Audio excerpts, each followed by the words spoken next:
नासिरी कब्र पे इबरत को ये लिखवा देना, तूल खैचा है यहाँ तक शबे तन्हाई ने। कि मैं नसीम हैदर ज़ैदी के नाम से मशहूर हूँ। एक औसत तबके के ख़ानदान से ताल्लुक़ रहा। तालीम व तरबियत भी हिंदुस्तान डिस्ट्रिक्ट जौनपुर में पाई मैंने। शौक़ हमेशा मुझे अदब से रहा। कुदरती तौर पे स्टूडेंट लाइफ में जब कदम रखा, पहले तो घरेलू अरबी फ़ारसी की तालीम घर के ऊपर रही। फिर गवर्नमेंट हाई स्कूल जौनपुर में तीसरी जमात में एडमिशन हुआ। वहाँ से ज़्यादा दिलचस्पी जिस सब्जेक्ट में हुई वो आर्ट, और हमेशा यानी आर्ट के सब्जेक्ट में टॉप किया। तो जो आर्ट मास्टर हुआ करते थे, जब वो कापियाँ एग्ज़ामिन किया करते थे आर्ट की, तो वो सर पकड़ लेते थे कि ये अभी 6वीं 7वीं 8वीं का तालिबे इल्म है, इसने तो ऐसा कुछ बनाया है कि ऐसा मैं नहीं बना सकता। उसूल ये है कि वालिदैन को ये चाहिए था कि जिस चीज़ में मेरा रुझान बेहतर था उस चीज़ को फ़रोग़ देते। लेकिन वालिदैन ने कहा भाई ये हटाओ, ये क्या है, ये तो हर वक्त बनाया करते हैं, ये वो, उधर से रुझान हटा दिया। तो फिर वो रुझान लिटरेचर की तरफ आ गया। इंटर किया, बीए किया, उसके बाद जनाब फिर कुछ शौक़ तकरीर वग़ैरह से भी रहा, तो मुक़र्रिर भी बन गया, ज़ाकिर भी बन गया, शायर भी बन गया, आर्टिस्ट भी बन गया।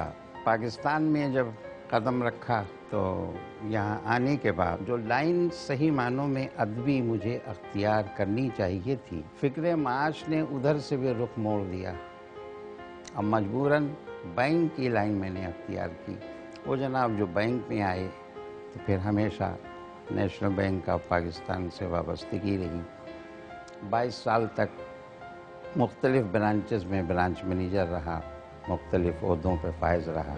आर्ट का जहाँ तक ताल्लुक़ है, मेरा कोई उस्ताद नहीं, जो कुछ है ये गॉड गिफ्ट है, उसकी तरफ से एक अतिया है। मैं चीज़ों को देखता हूँ, उससे मुतासिर होता हूँ, जो तख्लीक़ करता हूँ, ज़हन में जो बात आती है बस उसको हूबहू कोशिश करता हूँ कि कागज़ पे उतार दूँ। मौजूदा माहौल जो यहाँ का अदबी व सकाफ़ती चल रहा है, वो कुछ उस पे नहज पे है कि अगर किसी में कोई क्वालिटी है तो दूसरे लोग उसे आगे बढ़ने नहीं देते।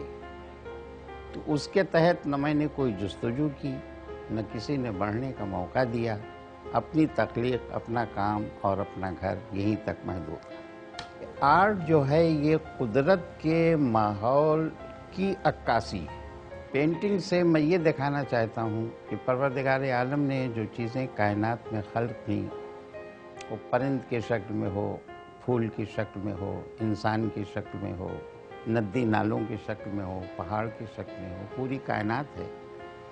इंसान पैदा होता है और सिपुर्दे खाक हो जाता है, लेकिन उसकी नेमतों को देख नहीं पाता। तो जो कुछ मैं कोशिश करता हूँ वो इस बात की करता हूँ कि लोग जिन रास्तों से सरसरी तरीक़े से गुज़र जाते हैं और उसके हुस्न से मुस्तफ़िद नहीं होते, मैं वहाँ रुक के उस पर गौर करता हूँ। उस चीज़ को मैं कागज़ पे ले आता हूँ कि लोग अगर वहाँ रुक के न देख सके तो इस चीज़ को रुक के देखें और बारगाह रब्बुल इज़्ज़त तक पहुँचें। अब मैंने स्टार्ट किया है कलमी कलाम पाक। अभी कुछ मैंने बोर्ड भी बनाए थे 3 फीट और 6 फीट के, जो आले अबा में नस्ब हैं, 14 मासूमीन के। तो उसमें ये रखा है कि ऊपर कलाम पाक की आयत या आइम्मा से मुताल्लिक़ हदीस और उनकी ज़िंदगी के जो अहम वाक़यात हैं उसे तस्वीर में बैक पे रखा, और एक साइड पे उनके जाए विलादत और उसकी तारीख़, एक सिम वफ़ात और किस वजह से वफ़ात हुई वो भी तस्वीर में। जो चीज़ मेरे जहन में आती है कि भाई इस चीज़ को ऐसा बनाया जाए, इस एंगल से हो, इस ज़ाविये से हो, ये रंग हो, ये रूप हो, इसमें ऐसा नक्श भरा जाए, ऐसा रंग भरा जाए, तो जब वो जहन में मुकम्मल हो जाती है تخلیق پا جاتی ہے کہ ہاں سوچ ہماری ایک نہج تک ٹھہر گئی، اب اس کے آگے کوئی چیز نہیں ہے، تو میں اسی چیز کو ویسا ہی کاغذ پہ اتار دیتا ہوں۔ یہ میرا اپنا ایک شعر ہے کہ وہ پرندہ جسے پرواز سے فرصت ہی نہ تھی، آج تنہا ہے تو دیوار پہ آ بیٹھا ہے۔ تو تنہائی ایک بڑی بے لوث چیز ہے، اس سے انسان گھبراتا ہے۔ تو یہ اس میں یہ دکھایا ہے کہ کائنات میں پر تو پھیلا ہے، یعنی یہ محیط تھا آزاد اڑنے کے لیے، لیکن جب اکیلا ہو کے مجبور ہو گیا تو دیوار پہ آ کے بیٹھ گیا، اب کوئی ساتھی نہیں ہے۔ یہی انسان کی زندگی کا نچوڑ ہے، زندگی سے قبر تک۔ یہ انڈیا میں ہمارے ایک استاد بھی تھے، مؤثر جونپوری، تو وہ فن شاعری میں اس قدر ممتاز تھے کہ وہ اشعار اس طرح لکھتے تھے جیسے کوئی بول رہا ہو وہ لکھ رہے ہیں۔ تو ان کو اصلاحاً میں اپنے کلام دکھایا کرتا تھا، جب انہوں نے کہہ دیا کہ اب تمہارے کلام میں اصلاح کی ضرورت نہیں ہے۔ دوسرے میرے ایک بڑے اچھے ساتھی جو مجاز لکھنوی، بہت ہی بڑا شاعر، جس کے لیے جواہر لال نہرو نے کہا تھا کہ اگر یہ لندن امریکہ بھی علاج کے لیے جائے تو گورنمنٹ بیس پہ جائے گا، اس لیے کہ یہ ہندوستان کا بہت بڑا سرمایہ ہے۔ وہ بھی میرے ساتھی تھے، تو ان کے ساتھ مشاعروں میں پڑھنا، غزلیں پڑھنا، یہ وہ ایک مشغلہ تھا۔ تو اس طرح کا ایک ادبی ماحول رہا، بس اسی سے وابستگی رہی جو آج تک ہے۔ اب تھک ہار چکا ہوں، گھر تک محدود ہوں بس۔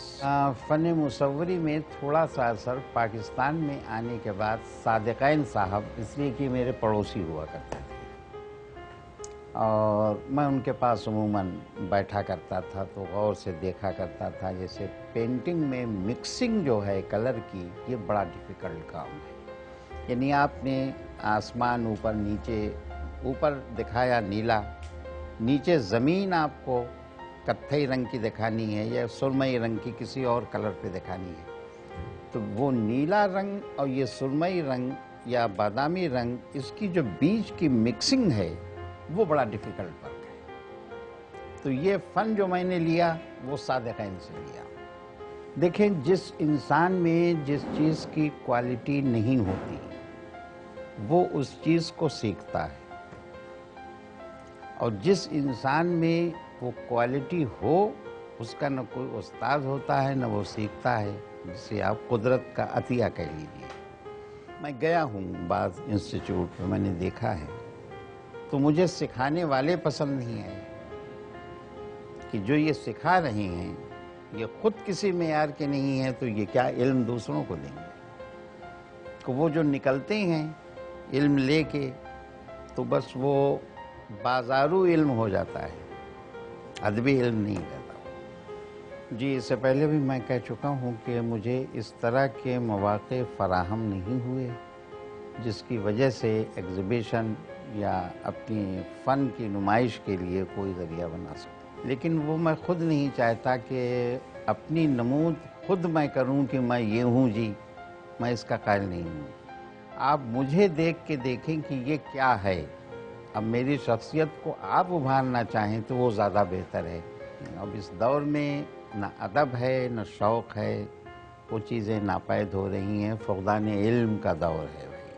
میں اسی قدیم چیزوں کا عادی ہوں اور اسی کو سراہتا ہوں، تو موجودہ دور مجھے قبول کیسے کرے؟